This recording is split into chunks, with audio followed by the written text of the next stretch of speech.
വിഴിഞ്ഞം പദ്ധതിക്ക് viability gap ഫണ്ടിനായുള്ള തൃക്കക്ഷി കരാറിന് അനുമതി നൽകാൻ മന്ത്രിസഭാ യോഗ തീരുമാനം.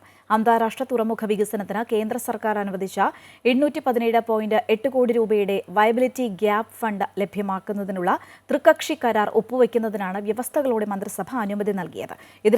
ഇതിനായി ചീഫ് സെക്രട്ടറിയെ ചുമതലപ്പെടുത്തി. കൺസഷൻ കരാറിലെ വ്യവസ്ഥകൾ പ്രകാരം നിർമ്മാണ കമ്പനിയായ അദാനി വിഴിഞ്ഞം പ്രൈവറ്റ് പോർട്ട് ലിമിറ്റഡ് 2019 വിഴിഞ്ഞം തുറമുഖത്തിന്റെ നിർമ്മാണം പൂർത്തിയാക്കേണ്ടിയിരുന്നത്.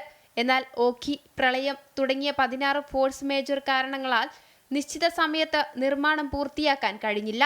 കാലാവധി നീട്ടി നൽകണമെന്നും AVPPL ആവശ്യപ്പെട്ടെങ്കിലും വിഴിഞ്ഞം ഇന്റർനാഷണൽ സീപോർട്ട് ലിമിറ്റഡ് ആവശ്യം നിരസിച്ചിരുന്നു.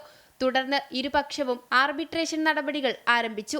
എന്നാൽ ആർബിട്രേഷൻ തുടരുന്നത് പദ്ധതി പൂർത്തീകരണത്തിന് വലിയ കാലതാമസം ഉണ്ടാക്കുമെന്നതും വയബിലിറ്റി ഗ്യാപ്പ് ഫണ്ട് നഷ്ടമാകുമെന്നതും കണക്കിലെടുത്താണ് വ്യവസ്ഥകളോടെ നിർമ്മാണ പ്രവർത്തനം ത്വരിതഗതിയിൽ പൂർത്തിയാക്കാൻ മന്ത്രിസഭായോഗം അംഗീകാരം നൽകിയത്.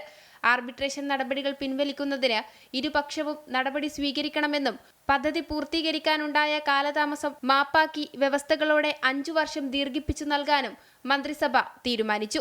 ഇതനുസരിച്ച് പൂർത്തീകരണ തീയതി 2024 ഡിസംബർ 3 ആയിരിക്കും. അതേസമയം കരാറിൽ വ്യവസ്ഥ ചെയ്തിട്ടുള്ള പ്രകാരം 2034 തന്നെ റവന്യൂ ഷെയറിംഗ് ആരംഭിക്കും. മന്ത്രിസഭാ തീരുമാനപ്രകാരം തുടർ നടപടികളുമായി മുന്നോട്ടു പോകാൻ ചീഫ് സെക്രട്ടറിയാണ് ചുമതലപ്പെടുത്തിയത്. അമൃത ന്യൂസ്, തിരുവനന്തപുരം.